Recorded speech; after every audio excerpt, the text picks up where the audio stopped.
We must remain vigilant about all of the missing children.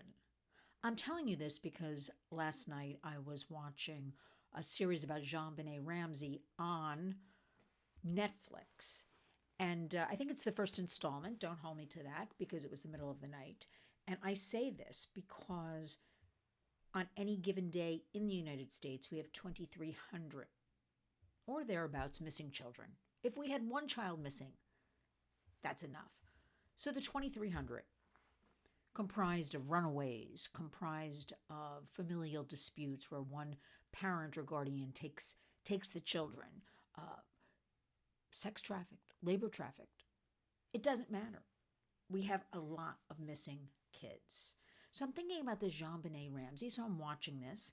And this was 1996.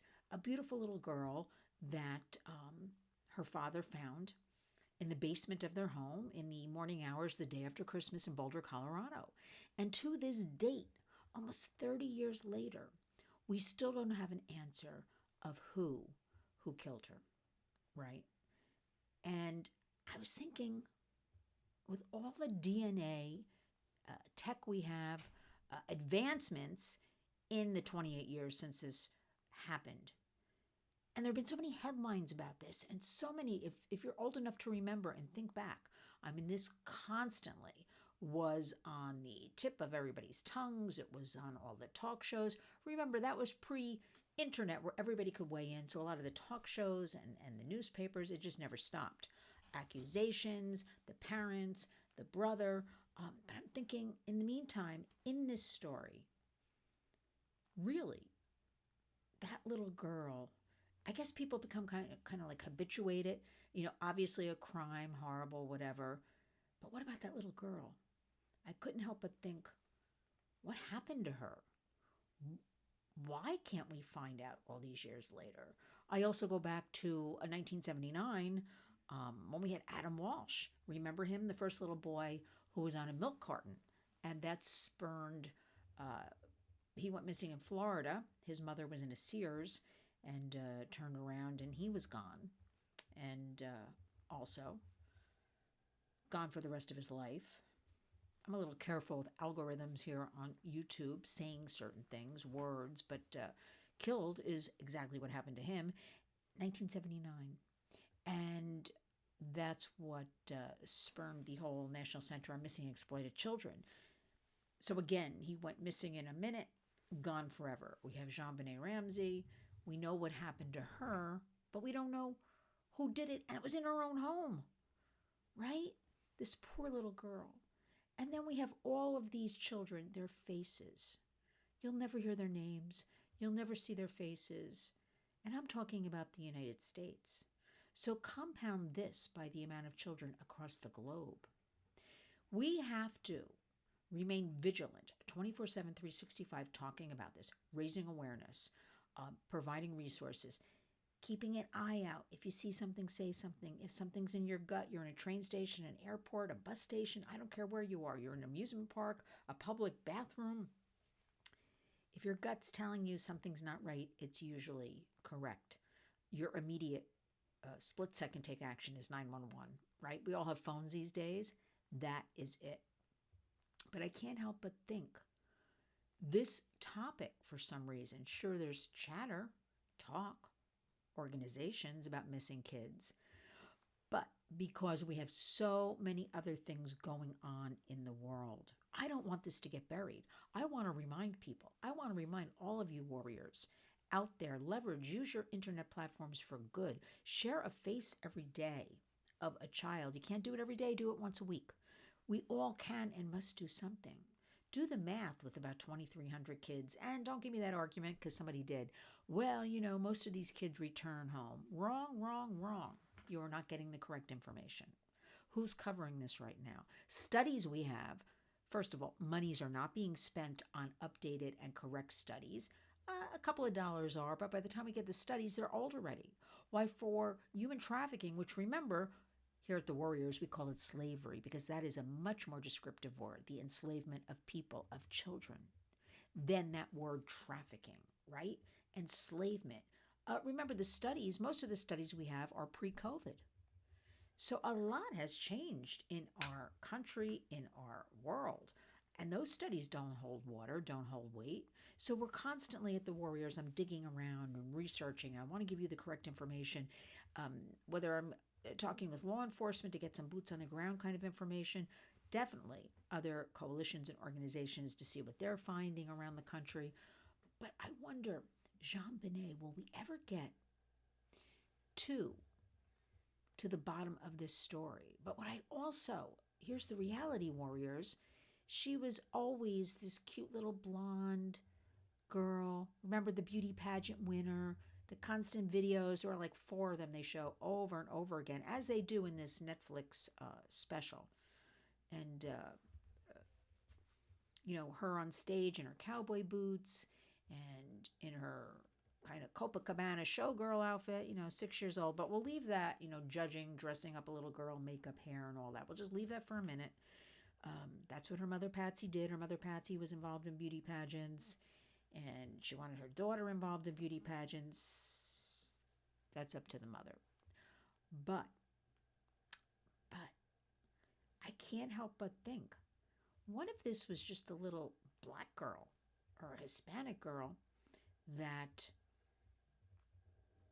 just disappeared, was murdered? Because there's plenty of those. We got to be real here. This is almost 2025. We have to, and that's what reminded me as I'm watching JonBené, Ramsey. This story, they were a wealthy couple. She was a stay-at-home mom. The dad had some kind of company worth a lot of money. They had the nice house, big house in Boulder, Colorado. They had a vacation home somewhere else. They were kind of, upper crust, as we say. But what about all the other kids that don't come from families like that? Who's talking about them? Who's looking for them? What about their murders being solved? There's so many. So many. No child is a throwaway child. Every single child matters. So I'm very curious, actually. I don't know why, because I watched this JonBené. I'm watching this last night. And I'm thinking about it all day long. Why can't we find out who did this after all these years? But then again, I'm in New York City, and we're in day 4. Let's see, going into day 5, Wednesday, Thursday, Friday, Saturday, day 4, I guess we'll call it, of this person who shot down the CEO in front of the Hilton Hotel. Not far from where I am, and the wee hours of the morning, and we don't have an answer there. So when I say, what about the technology? What about the advancements? What about DNA? I really think we need to have so much more effort and resources and public awareness, a special unit. I know there are for kids, for children, for teens. When I say kids, I mean teens too, right? 18 and under. But really, we need to have, summits about this. We do. I want to keep repeating, we do have certain things, but hardcore where we get the public involved. Because the goal of ours at the Warriors is, we know, and you know, because you're smart, this is all dark, ugly, overwhelming. It's bad. We don't have to keep talking about that. We have to talk about ways to intervene, prevent, educate, raise awareness, and get you involved. You involved at a comfortable level, easy lifting, give you the information. So we're going to start with, if you haven't seen the series and have some time, watch this special about, I'm not sure if it's a series, frankly, yet. I think it could be just a special. Watch this on Netflix about JonBené. Think back, do some research. Always, can you imagine what any of these parents, Adam Walsh, JonBené's parents, because you know what it's like, right? If your child for a second disappears, the way your heart drops, even though if they just walked around the aisle in a supermarket or they ran across a playground, you know what that's like. Most parents do. Can you imagine no closure? Or one of these horrific stories, that kind of closure? So in this holiday season, let's start really rethinking, retooling New ways. What was does not work anymore. It's just everything new. Think of ways to help each other. Educate community friends. Maybe you're having a cup of coffee with somebody and you bring up, I read this article, or, follow Lynn's Warriors on X or something like that. We can do it, and we must do it. It's almost 2025. Everybody needs to be involved. Everybody needs to honor our hashtag Community Creates Change, and you need to take action. I want to thank everybody. Please make sure you're subscribed to our channel, because we have so many people watching that don't subscribe. And you know what? It's free. You just have to hit the subscribe. I urge you to do this because it helps with algorithms. It gets us into the mix where we'll be shown more people will click on the videos, and we want you to get information we know you are not getting anyplace else. So start thinking about all of this. And thank you for all of the donations that are coming in for the holiday season. We so appreciate everything is used towards our education programs, supporting survivors, different programs like that. We are humbled and grateful. Now, in this holiday season, take a breath, pat yourself on the back, hug and kiss your kids a little extra, your neighbors, your family members, and remember, it's all good. We're going into January 2025. Lots of great new things will be happening. New year, new everything. But get on board. Join the Warriors. Please. Community creates change. Think about that. And each and every day when you wake up, go out and be a warrior.